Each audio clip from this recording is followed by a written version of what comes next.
అండి ఇడ్లీలోకి కానీ దోశలకు కానీ చికెన్ కర్రీ తినే అలవాటు మీలో ఎంతమందికి ఉంది? ఎప్పుడైనా ట్రై చేయకపోతే ట్రై చేయండి. కాంబినేషన్ చాలా చాలా బాగుంటుంది. మనం రెగ్యులర్గా తినే చట్నీ సాంబార్తో కన్నా అప్పుడప్పుడు ఇలా చికెన్ కర్రీతో తినండి. చాలా స్పెషల్గా ఉంటుంది అండ్ టేస్ట్ కూడా చాలా చాలా బాగుంటుంది. ఇది చికెన్ కర్రీ ఆర్ చికెన్ సేర్వా అని కూడా అంటూ ఉంటారు కదా, హోటల్లో అయితే ఈ టైపే ఇస్తారండి. మీకు సింపుల్ వేలో ఎలా చేయాలో నేనైతే ఈ వీడియోలో చూపించేస్తాను, చూసేయండి. అలానే నా ఛానల్ని ఎవరైనా ఫస్ట్ టైం చూస్తుంటే ప్లీజ్ సబ్స్క్రైబ్ చేసుకోండి. ముందుగా అయితే మసాలా కోసము ఒక మిక్సీ జార్ తీసుకొని అందులో ఒక 2 పెద్ద ఆనియన్స్ని ఇలా చిన్న చిన్న ముక్కలుగా కట్ చేసి వేసుకోండి. అలానే 2 పెద్ద టమోటా ముక్కల్ని కూడా ఇలా చిన్న చిన్న ముక్కలుగా అయితే కట్ చేసి వేసుకోండి. ఇందులోనే 4-5 వెల్లుల్లి రెబ్బలు, అలానే ఒక చిన్న అల్లం ముక్క, ఇక్కడ చూపిస్తున్న బిర్యానీ దినుసులన్నీ కూడా వేసేసుకోవాలి. ఇందులోనే మీకు నచ్చితే జీడిపప్పు కూడా వేసుకోవచ్చండి. ఇదంతా కూడా మనం మెత్తని పేస్ట్ లాగా అయితే మిక్సీ పట్టుకుని పక్కన తీసి పెట్టేసుకుందాము. నేను ఈ చికెన్ కర్రీ అనేది కుక్కర్లో చేస్తున్నాను, అందుకని స్టవ్ పైన కుక్కర్ పెట్టి ఆయిల్ పోసాను.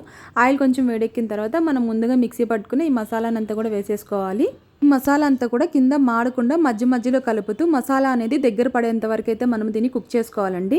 ఇది కొంచెం ఇలా దగ్గరికి వచ్చిన తర్వాత దీంట్లోనే మనం కర్రీకి సరిపడా పసుపు, 1 టేబుల్ స్పూన్ కారం, 1 టేబుల్ స్పూన్ ధనియాల పొడి, 1 టేబుల్ స్పూన్ గరం మసాలా, అలానే 1/2 టేబుల్ స్పూన్ చికెన్ మసాలా, రుచికి సరిపడా ఉప్పు కూడా వేసి ఇదంతా కూడా మనం ఒకసారి బాగా మిక్స్ చేసుకోవాలండి.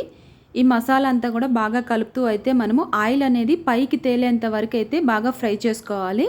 ఒక 5 నిమిషాలు అయితే ఫ్రై చేసుకుంటే సరిపోతుందండి. ఇందులోనే 2 రెబ్బల కరివేపాకు, మీకు నచ్చితే పుదీనా అనేది వేసుకోండి. పుదీనా వేయడం వల్ల కొంచెం ఫ్లేవర్ అనేది బాగుంటుంది. ఇదంతా కూడా బాగా కలుపుతూ ఆయిల్ అనేది పైకి తేలేంత వరకు అయితే మనము నీట్గా ఫ్రై చేసుకోవాలి. ఈ మసాలా అంతా కూడా దగ్గర పడి మనకి ఆయిల్ అనేది పైకి తేలేంత వరకు ఇలా కుక్ చేసుకున్న తర్వాత మనము ముందుగా కడిగి పెట్టుకున్న చికెన్ ముక్కలంతా కూడా వేసేసుకోవాలండి. ఈ చికెన్ ముక్కలకి మసాలా అంతా కూడా బాగా పట్టేటట్టు ఇంకొక 2 నిమిషాలు అయితే బాగా ఫ్రై చేసుకోవాలి. ఇక్కడ చూపిస్తున్న విధంగా అయితే ఫ్రై చేసుకోండి.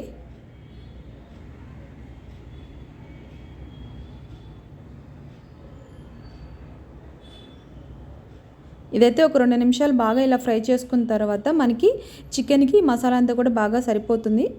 ఒక 5 మినిట్స్ ఇలానే మనము ఫ్రై చేసుకున్న తర్వాత మన చికెన్ కర్రీకి ఎంత క్వాంటిటీ ఆఫ్ వాటర్ కావాలో వాటర్ అయితే యాడ్ చేసుకోవాలండి.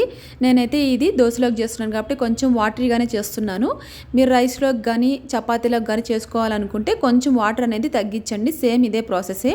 ఒకసారి ఇదంతా కూడా బాగా కలుపుకొని మనకి ఉప్పు ఏమైనా తక్కువగా ఉంటే ఈ స్టేజ్లో చూసుకోవాలి. ఇంకా కుక్కర్ మూత పెట్టేసి కరెక్ట్గా 3 విజిల్స్ వచ్చేంత వరకు కుక్ చేసుకొని అట్లే వదిలేసేయండి. కరెక్ట్గా 3 విజిల్స్ తర్వాత అయితే మనకి చికెన్ కర్రీ అనేది పర్ఫెక్ట్గా కుక్ అయిపోతుందండి. ఇక్కడ చూస్తున్నారు కదా, లాస్ట్లో కొత్తిమీర చల్లుకోవడమే. చాలా చాలా బాగుంటుందండి. ఎప్పుడైనా ట్రై చేయకపోతే ఒకసారి డెఫినెట్గా ట్రై చేయండి. మనకి చికెన్ ముక్కలు అనేది కూడా సూపర్గా కుక్ అయిందండి. మీరు ఎప్పుడైనా ట్రై చేయకపోతే ఈ కాంబినేషన్లో ఒకసారి డెఫినెట్గా అయితే ట్రై చేయండి. ఒకసారి ట్రై చేస్తే మళ్ళీ మళ్ళీ చేసుకొని తింటారు, అంత టేస్టీగా ఉంటుంది. అలానే నా వీడియో కనుక మీకు నచ్చినట్టయితే ప్లీజ్ సబ్స్క్రైబ్ చేసుకోండి, లైక్ చేయండి, షేర్ చేయండి. Thank you.